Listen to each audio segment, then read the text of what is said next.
The key themes of this book, then, are three. The first is that Russian gangsters are unique, or at least they were. They emerged through times of rapid political, social and economic change, from the fall of the Tsars, through Stalin's whirlwind of modernization, to the collapse of the USSR, which brought specific pressures and opportunities.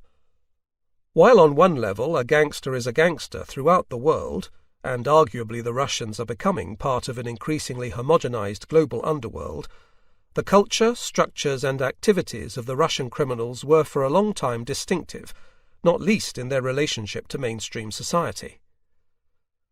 The second central theme is that the gangsters hold up a dark mirror to Russian society.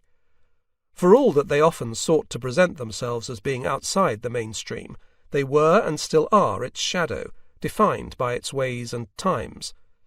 Exploring the evolution of the Russian underworld also says something about Russian history and culture, and is especially meaningful today, at a time when the boundaries between crime, business and politics are important, but all too often indistinct. Finally, Russian gangsters have not only been shaped by a changing Russia, they have also shaped it.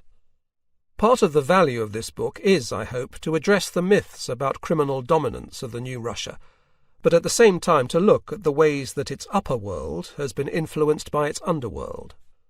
As tattooed ex-convicts are replaced by a new breed of globally minded criminal businessmen, does this represent the house training of the gangsters, or the criminalization of Russia's economy and society?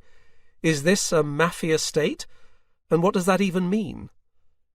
Do the gangsters run Russia? No, of course not, and I have met many determined, dedicated Russian police officers and judges committed to the struggle against them.